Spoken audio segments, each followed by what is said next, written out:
travaille dans une concession indienne, une vidéo qui débute par la fin, c'est vraiment le monde à l'envers.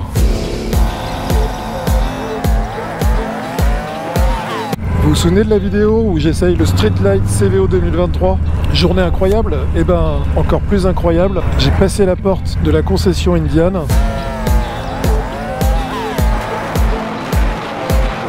Et alors accrochez-vous, c'est pas une indienne que je vais essayer, mais c'est deux indiennes que j'ai essayé. Et on revit cette journée incroyable. Allez, c'est parti.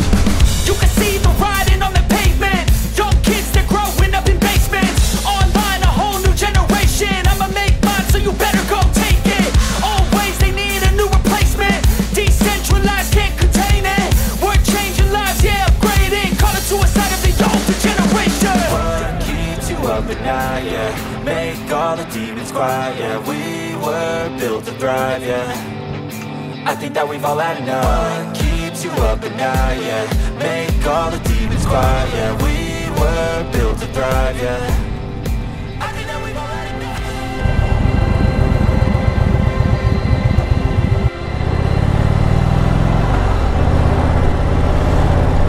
enough. Alors voilà, depuis le temps que je voulais essayer une indienne, ça y est. Enfin, je vais pouvoir essayer une indienne. Donc c'est le modèle Roadmaster que la concession indienne de Poitiers m'a gentiment prêté. Waouh! Déjà là, le dos d'âne, la suspension, elle est incroyable, hein. C'est hyper confortable. J'ai le pare-brise, comme vous voyez, qui est pas forcément hyper bien placé pour moi, parce qu'il est un peu à hauteur de mes yeux, mais c'est pas grave, puisque on va pouvoir le descendre. Il y a une fonctionnalité pour pouvoir descendre le pare-brise. Alors après, il faut la trouver. J'ai vu plein de boutons là tout à l'heure à la concession, mais lequel est-ce? J'ai un petit bouton ici pour pouvoir passer sur le GPS, puisqu'il y a un GPS qui est intégré. Donc là, c'est un modèle 116 cubic inch. Ça fait 1890 cm3. C'est a priori largement suffisant. On a différents modes de conduite. Ah, génial. Et là, je suis en train de zoomer, dézoomer sur le GPS. Ça, c'est plutôt sympa. Si je rappuie dessus, je vais avoir les différents services.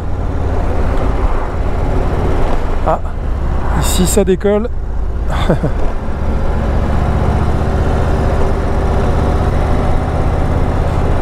Alors le moteur est très coupleux, on est sur un bicylindre en V, très coupleux, néanmoins très souple. J'ai pas d'à-coups du tout sur les accélérations.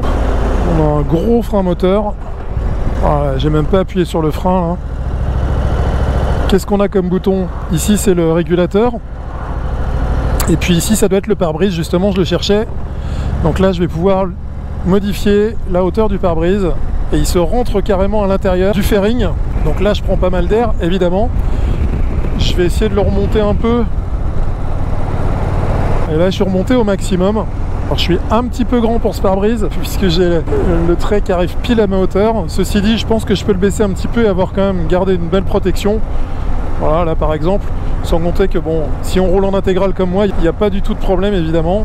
Alors c'est un écran tactile invisiblement, parce qu'ici j'ai une croix, donc si j'appuie dessus, voilà, je sors. Alors les clignotants, à chaque fois je me trompe, c'est main gauche. Oh, ça freine très fort. Couplé au frein moteur, c'est parfait. Ah, grosse accélération. Et alors le son, waouh! Là le modèle est stock, mais alors franchement, ça sonne très très bien. Oh là là, ah ouais, non, ça a énormément de reprises. Ah, je suis étonné par la suspension, qui est vraiment très souple. Et en même temps, la moto reste très précise dans la prise d'angle. Alors, est-ce que je peux sortir de ce mode GPS? Bon, ça marche aussi avec les gants, donc c'est parfait. Je reviens sur le mode GPS. Je pense que là, ça va être... Ah, mais voilà, je suis bête. Les boutons sont ici. Donc là, musique, portable, GPS ou route. Donc si je mets sur route, on va avoir des indications sur le trajet que j'aurais éventuellement programmé. Là, la musique.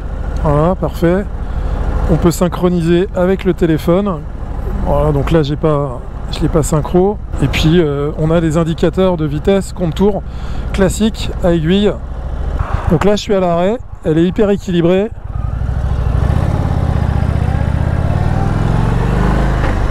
Les passages de rapport sont très bons, c'est-à-dire que ça claque pas, c'est souple. Ouais, là j'évite les plaques, ouais, ça se manie très très bien. Hein.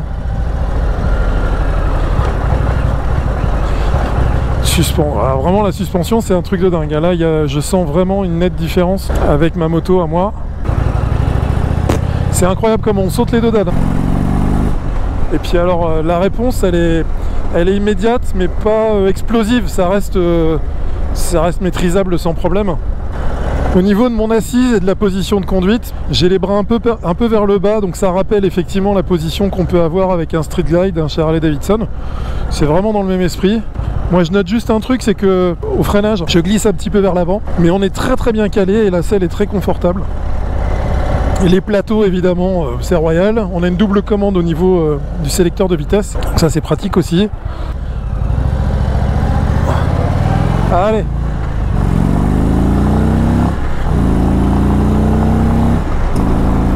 Ah ouais. Donc ça peut se conduire énergique. Donc là on est sur un refroidissement à air sur ce moteur. On sent un petit peu la chaleur. C'est pas insupportable hein, mais on sent bien qu'on est en refroidissement par air. Voilà, on a les anti-brouillards parce que c'est vrai qu'on a une face avant, on va la voir tout à l'heure, avec un feu avant et 2 feux additionnels, donc je pense que c'est lié à ça. Là je commence à m'habituer, donc je suis moins sur l'avant, je me penche un peu plus en arrière. Un magnifique petit planeur là qui arrive. Et ça me fait penser à cette moto qui est sur coussin d'air, elle absorbe toutes les aspérités de la route. On va se poser un petit peu dans le coin là.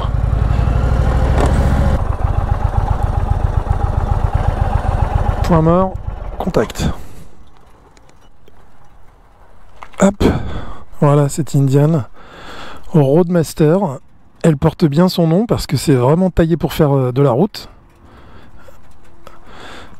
On a une très très belle finition. C'est rouge candy hein, avec ces petites paillettes en biton parce qu'elle est un peu plus foncée sur le côté des valises. Et sur l'arrière il y a une bande aussi, donc c'est vraiment une finition CVO. Voilà, on a des grandes valises avec le chargeur allume-cigare à l'intérieur. A priori, donc j'ai pas testé, mais on peut retirer le tourpack très rapidement, donc pour passer à un bagger. La sellerie est magnifique, très très bien finie. Et ouais, c'est aussi confortable à l'arrière qu'à l'avant. J'imagine que derrière, ça doit être très très bien vu la sellerie qu'on a là. Les écopes ici, bah, vous voyez tous les impacts d'insectes évidemment, ça prouve bien que ça protège le pilote des aléas hein, et de la météo, si des fois il pleut. Très très belle tête, qui reste quand même dans un esprit classique. Aujourd'hui Indian a sorti des modèles qui sont plus modernes on va dire dans leur finition et dans leur ligne, mais ce modèle là c'est le modèle emblématique, c'est pour ça que j'essaye ce modèle là aujourd'hui. Bon là on voit au niveau du freinage, hein, c'est un double disque, hein, donc c'est pour ça que ça freine très très bien. Et la suspension est efficace. C'est une belle moto.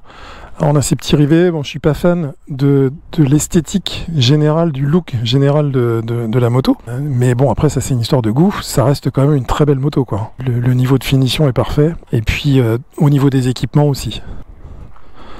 Voilà donc le tourpack. Alors comment il s'ouvre le tourpack? C'est là. Tac. Vous voyez, la finition intérieure c'est top, hein, avec toujours l'allume-cigare ici. Et là on peut rentrer largement 2 casques, voire plus. Enfin, voire plus. 2 casques plus d'autres équipements. Et en plus il y a un porte-bagages derrière, donc on peut rajouter un sac si besoin. C'est vraiment taillé pour faire de la route, hein, ça c'est sûr. Voilà, un seul bouton pour mettre le contact et démarrer. Alors manœuvre volant. Demi-tour, moi ça se tourne bien, j'ai pas l'habitude mais c'est équilibré, il n'y a pas de souci pour la manœuvre là. Et puis alors dès qu'on passe les 10 km/h en fait on sent plus rien, c'est très équilibré. Là je la conduis avec les pieds, c'est assez déroutant parce que c'est une moto qui doit peser dans les 400 kg. Comme c'est la première fois que j'essaye une Indian, moi je m'attendais à avoir un moteur plus lisse, un petit peu à la BMW, mais pas du tout. On a un vrai caractère, c'est bien un bicylindre en V, il n'y a pas de souci de ce côté là. Hop. Là je freine toujours pas en fait, hein. Là je suis que au frein moteur. Et là la moto se positionne sur un filet de gaz. On se positionne parfaitement là où j'ai besoin dans le rond-point. Voilà, merci monsieur. Bah oui. Voilà, il y a de la sortie japonaise.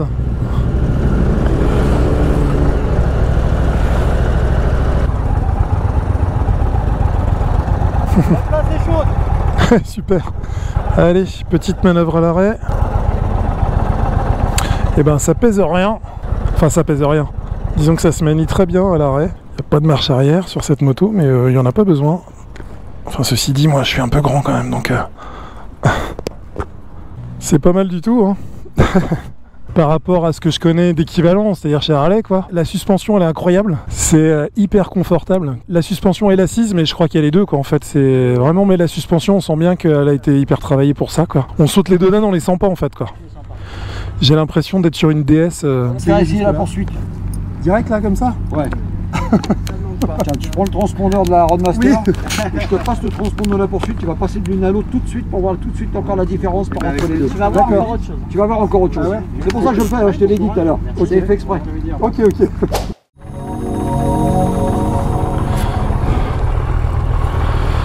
Alors, direct là, j'enchaîne.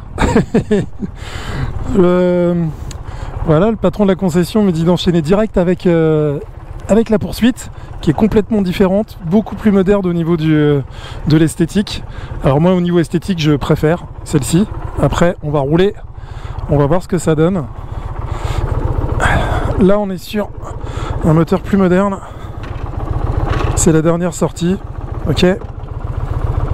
Allez, attends, je vais juste relever un peu les rétros. Voilà.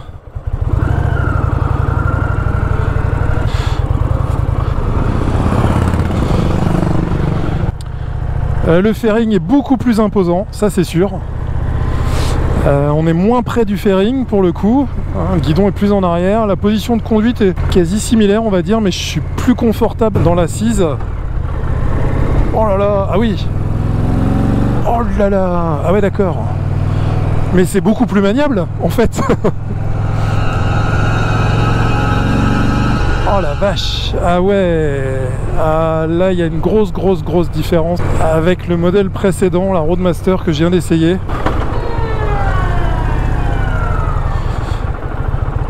Est toujours aussi équilibré en vitesse lente. Je préfère la position de conduite de celle-ci. Je me sens plus à l'aise parce que j'ai les pieds un peu plus en avant, les bras un peu plus tendus. C'est une moto qui va plus plaire aux personnes de plus d'1m80, ça c'est sûr. C'est marrant parce que j'ai les jambes quand même relativement écartées, mais je suis collé au...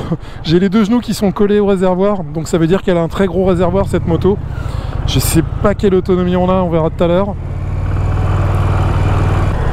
Bon là je suis directement en mode sport parce qu'il y a aussi les 3 modes de conduite. Puis normal sport.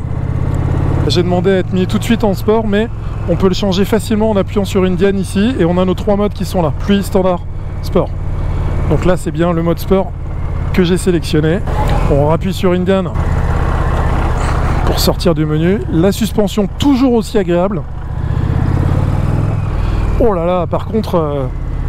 là c'est un peu plus explosif au niveau de l'accélération quand même, on le sent tout de suite, on verra tout à l'heure quand je vais pouvoir accélérer un petit peu plus, mais c'est vraiment sympa. Suspension un peu plus ferme, par contre l'assise elle est irréprochable là pour le coup. Tout à l'heure je glissais un petit peu vers l'avant, là je suis vraiment confortablement installé, il n'y a rien à dire, les pieds bien sur les cale-pieds, sur les plateaux qui prennent tout le pied. Je suis en mode photo, c'est super. Voilà, on va repasser en mode vidéo.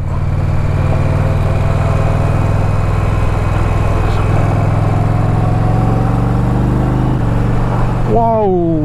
Oh là là, la mise en angle, mon pote! Oh, oh, oh, oh, oh. Ah ouais, non mais là, ah là c'est incroyable. Là. Alors là je suis bluffé, elle est vraiment hyper équilibrée.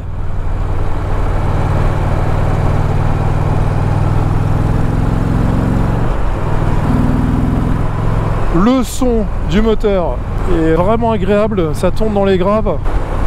Là on se positionne vraiment au petit doigt, hein. À peine on touche la moto, elle va se placer exactement à l'endroit où on veut. J'ai vraiment de très bonnes sensations.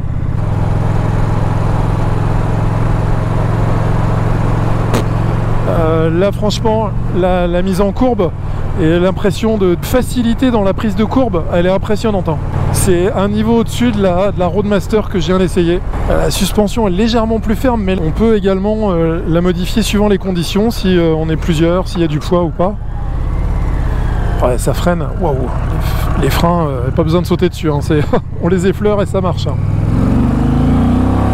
Waouh, waouh, oh là là, j'ai du mal à pas dire de gros mots.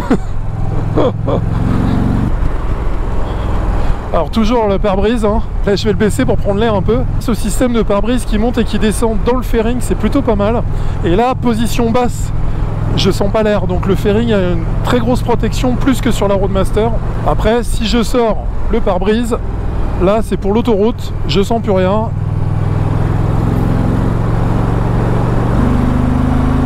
Oh là là là là, en cinquième, la reprise, je suis beaucoup plus à l'aise tout de suite par rapport à la Roadmaster. La prise en main, elle est beaucoup plus facile, il y a plus d'équilibre.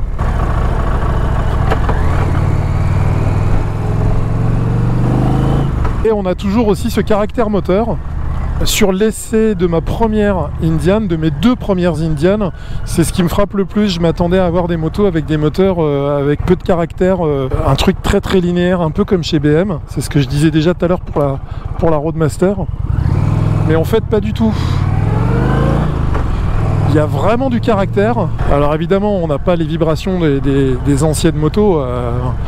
On est quand même sur une architecture moderne, hein. Le moteur doit être suspendu également sur le cadre, donc forcément on a moins de vibrations, mais on a quand même des vibrations, on sent le moteur. C'est pas complètement aseptisé. Et puis quand on tourne la poignée, on a non seulement les vibrations, mais le son également, des échappements qui sont hyper agréables. Je suis beaucoup plus enthousiaste sur cette moto que sur la première Roadmaster. Là on est sur un équivalent du Road Glide chez Harley, si on doit comparer. J'ai une sensation de sécurité sur cette moto là. Bon, il n'y a pas à dire, c'est vraiment, ouais, par exemple là je dois freiner un peu parce que coupe la route. J'ai pas hésité sur la façon dont j'allais diriger ma moto. Je pense même pas à la moto, je pense juste à ma conduite. Et je me dis pas attention, t'as du poids ou tu vas pas réussir ta manœuvre parce que t'as du poids ou autre. Non, j'utilise ma moto comme si c'était une mobilette. Elle est assez impressionnante cette moto. Et alors les dodanes, là je vous dis qu'avec ma moto je passe pas les dodanes comme ça, hein. Et là je suis quasiment à l'arrêt, j'ai pas posé le pied par terre. Donc là je peux pas accélérer comme j'ai fait tout à l'heure parce que il y a une ligne blanche et il y a cette voiture devant moi, mais dès que je vais avoir les pointillés, je vais accélérer, vous allez voir comment je vais la passer. Allez, c'est parti. Au revoir. Impressionnant. Alors là j'évite, voilà, je suis à vitesse un peu élevée, une branche d'arbre, je peux l'éviter sans problème. La sécurité cette moto, c'est vraiment... là j'ai largement le temps de doubler même avant la dernière flèche.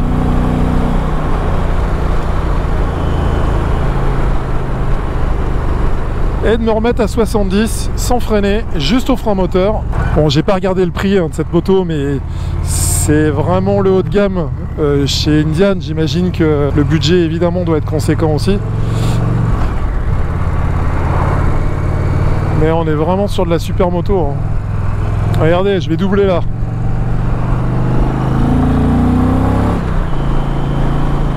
Voilà. Il n'y a pas à tergiverser. On accélère, on double. Par contre, on n'oublie pas d'enlever le clignotant à l'ancienne. Ça, il n'y a pas l'extinction des clignotants automatiques. Bon, c'est anecdotique et c'est une question d'habitude. Ça me rappelle un peu mon moniteur auto-école qui me criait dans le casque: ta moto, c'est pas un sapin de Noël. On a une bonne lecture des vitesses et du contour à aiguille. Ça reste classique, mais c'est efficace. On double pas sur la droite, donc je vais rester sagement ici. Mais j'ai la poignée qui me démange. Voilà, faut faire quelque chose, monsieur. Allez, 5, 6, je passe la 6e à 60 à l'heure. Et alors on a ce petit bouton là à l'index qui permet de modifier la vue et de revenir sur le GPS si on a besoin. La radio, le GPS. Ouais. Tout tombe sous la main. Il m'aura fallu juste 2 essais de 2 motos différentes pour m'habituer aux commandes de bord de ces Indian. C'est de la moto haut de gamme. Voilà, j'ai pris un pied incroyable avec cette moto. Je suis assez épaté.